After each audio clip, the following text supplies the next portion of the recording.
Et accent vidéo du bijoutier, il est là, il est là. Le bijoutier. Et voilà lui.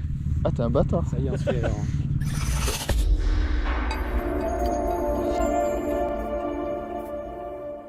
Salut les gars, c'est le RNL Crew. Aujourd'hui on se retrouve pour la résurrection du 700 Raptor. C'est ça. Il est de retour là. après combien de temps? Un an? J'ai vu sur internet 45 semaines. 45 semaines? 45-46 semaines, bah, ça fait 8-9 mois. Ouais. Donc 8-9 mois d'absence, le collègue il en pouvait plus, il était comme ça. C'est ça. Et donc je vais vous le montrer, bon il est un petit peu sale parce qu'il n'a pas pu s'empêcher de rouler. Il est là les gars. Il est là. Le 700 du bijoutier, il est ressuscité. Avec un moteur neuf de chez neuf. Enfin bon là il est tout sale mais en vrai dedans tout est neuf. Donc ton moteur on l'avait vu, il s'était fait ouvrir en deux en gros, donc par la bielle. Qu'est-ce que tu as fait dessus pour qu'il soit ressuscité? Ce qui est intéressant de savoir c'est combien ça t'a coûté du coup. Alors qu'est-ce qu'on a fait? La première des choses, c'est qu'on a essayé de trouver un moteur qui était quand même avec la demi-cartière intègre, on va dire. Après l'autre, enfin toute la partie du haut et tout, on s'en foutait un petit peu. Parce que quand même les demi-cartières neuves chez Yamaha, c'est 1200 €. Ah oui, sûr, ouais. Donc okay. c'est quand même très cher, sachant après tout ce qu'on devait lui mettre dedans, donc ça faisait une facture abominable. Donc ce qu'on a fait, on a cherché sur internet, on a trouvé un moteur pas trop cher pour environ 1000 €. Qui était soi-disant fonctionnel, mais que, bon, il était complètement mort. Ouais, vous vous êtes fait niquer un peu. On s'est fait niquer, bon, on s'en foutait, on voulait les demi-cartières. Ouais, okay. C'est ce qui était. C'était du plus, s'il marchait, c'était voilà, du plus. C'était du plus, s'il fonctionnait, c'était le plus. Okay. Donc en fait, on a acheté un moteur vieille génération. Donc ce qu'il faut savoir, c'est que les cartières, on peut les mixer. Donc on peut mettre cartières ancienne génération et avec toute la partie haute de la nouvelle génération du moteur. Donc ça, il n'y avait pas de problème. Donc c'est ce qu'on a fait, on a acheté un moteur pour 1000 balles à peu près. On l'a démonté et puis ensuite, on a tout changé. Tous les roulements, tous les joints. Tout ce qui est vélo, bielle, piston, voilà, piston, cylindre, vraiment de A à Z, chaîne de distrib. D'accord. Tous les roulements qu'il y a avec, boîte de vitesse. La boîte de vitesse, on a eu de la chance, on a récupéré de l'ancien moteur. Okay. Donc c'est une boîte de vitesse ancienne génération. On a essayé de la modifier pour la mettre en nouvelle génération, mais c'était pas impossible, il fallait changer le barillet. D'accord. Okay. Donc la prochaine ouverture, on achètera un barillet, on mettra la boîte nouvelle génération dedans. Okay.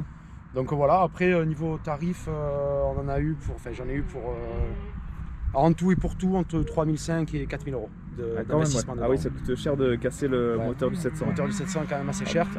Alors après, sachant qu'on a tout fait nous et que avec de la chance, on a eu des petites réductions un peu à droite à gauche.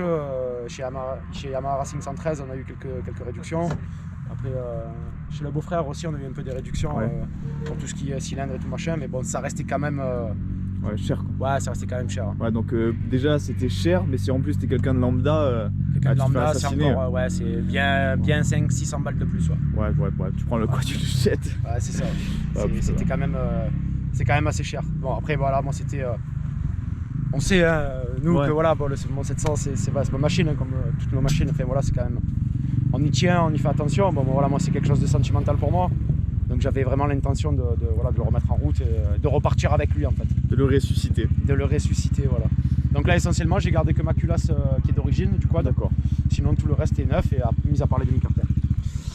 Ok. Et du coup alors il a cassé à combien d'heures, combien de kilomètres? Alors t'estimes, parce que du coup c'est important pour les gens, est-ce que il va péter? Niveau heure, on estime à peu près entre 5 et 600 heures. Ok. Parce que comme j'avais pas de compteur d'heure dessus, donc on pouvait pas trop bien savoir. Ouais. Et environ 8000 km, entre 8 et 8500 bornes. D'accord, ok. Ouais, donc ceux qui ont un 700 entre 8000 et 8500 bornes, attention, ça peut coûter très cher. Ouais, surtout si vous lui envoyez un peu dans la figure, selon ce que vous faites un peu, si vous faites un peu d'endurance, un peu de terrain, un peu poussé et tout, ça risque de... faut faire attention, voilà, faut faire attention, quand même, pensez à l'ouvrir. Surtout que toi tu l'avais super bien entretenu quoi. Ouais, entretien et tout près c'était nickel, mais malheureusement bon, on n'avait jamais ouvert dedans, donc après comme voilà, c'est un gros monocylindre, il a beaucoup de couples, il a beaucoup de machins, donc forcément ça s'use un peu prématurément. Et puis après avec les réglages qu'on avait fait, enfin les réglages, les changements de ligne et tout machin, donc comme on l'avait dit dans la vidéo de la casse, c'est ce qui peut peut-être encore plus accélérer les problèmes du moteur. Donc là il est en rodage. C'est ça, tout à fait. T'as combien d'heures là depuis la réflexion du moteur? Bah là on a mis le compteur d'heures. C'est bon. Donc il est là. Et il est donc voilà, là il clignote et j'ai 4h03. Donc les minutes sont en dixième, ça monte jusqu'à 10. ça incrémente. Donc voilà, j'ai un peu plus de 4 heures de roulage. Du coup, le rodage, alors admettons, il y a un mec qui a fait pareil que toi son moteur. Ouais. Qu'est-ce que tu lui conseilles pour faire son rodage? Toi, qu'est-ce que tu vas faire là-dessus? Alors, nous, ce qu'on préconise, donc au niveau de la gâchette, ouais. Il y a la vis de réglage, donc de butée en fait, de la gâchette. On l'a serré complètement à fond. Ah oui, d'accord. Ah, oui, il y a un débattement très petit. Donc ce qu'on fait, ce qu'on a préconisé, c'est que pendant les 4-5 premières heures, on reste comme ça, gâchette pratiquement au minimum. Ouais. Et là, dès que j'arrive à 5 heures, on va commencer à la dévisser pratiquement jusqu'au milieu. Ouais. Et vers 7-8 heures, on va essayer de la mettre presque à fond pour lui finir un petit peu la montée en régime. Donc après, voilà, le rodage à peu près classique, hein, rien de bien méchant. Donc 10 heures de rodage. 10 heures de rodage. Progressif sur la gâchette. Exactement, progressif sur la gâchette. Pas trop le faire crier. Ouais. Pas trop rester en 5e, ça sert à rien. Même à 60, ça sert à rien. Il faut qu'il fasse des montées et des descentes au niveau des vitesses et au niveau du régime surtout. D'accord, ok. Pour bien dilater les pièces, pour bien qu'elles prennent leur place, pour que tout se mette bien. Ouais. Voilà, avec parcimonie sur la gâchette, doucement. Et même après, une fois qu'on a libéré les 10 heures, quand même rester tranquille. Ouais, tranquille. Quand même rester tranquille, voilà, que le moteur est quand même tout neuf. À la fin de ton rodage, à la fin de 10 heures, vidange? Ouais, vidange complète, changement de filtre. Ouais.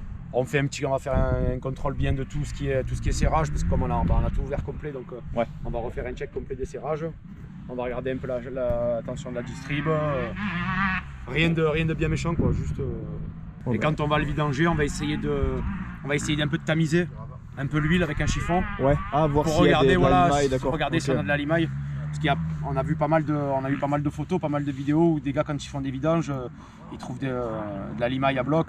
Surtout qu'il y a certains, je crois que c'était sur un CRF ou un truc comme ça, ouais. Il y avait un bouchon magnétique. On avait vu la photo, ah, oui, il y avait un bloc de limaille dessus. Et donc le gars demandait si c'était normal ou pas. Et apparemment la concession disait que c'était normal. Bon, enfin, moi je vois un truc comme ça dedans, je me ferais les cheveux blancs, je veux dire, mais bon, on espère que ça sera bien. Normalement, ça devrait bien se passer. Bon, faudra se faire une vidéo une fois qu'il sera rodé et lui mettre un peu dans la figue là. C'est ça, on fera une partie circuit tranquille, on mettra un peu dedans. C'était l'interview spéciale de la résurrection du 700 par Monsieur le Bijoutier. Bon, Monsieur le Bijoutier. Bah, tu nous fais un petit tour, on te met la GoPro et tu nous fais faire un petit tour. Bien sûr. Pour montrer ce que c'est une gâchette à même pas un dixième de ce que c'est. C'est ça, de 1 mm de poussée. Mais vas-y, attends, remonte-moi parce que attends, c'est incroyable. Mais tu cales pas avec ça. Ah, pas loin hein. Ah mais c'est bien, il faut. Ouais, bah oui, il faut faire attention. C'est vrai qu'on a envie, hein, c'est moi le premier. Hein. J'ai envie de tirer un peu dessus, mais malheureusement c'est pas possible quoi. Il faut y aller tranquille.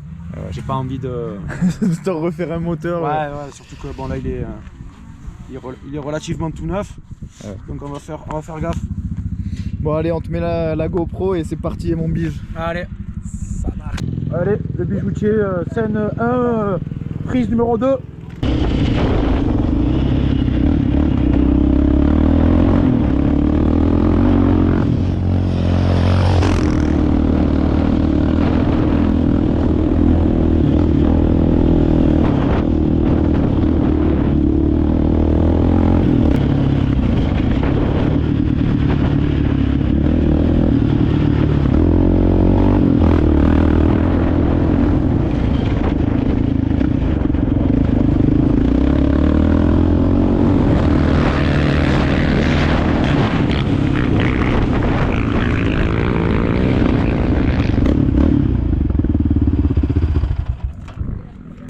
Excellent, voilà, il fonctionne à merveille.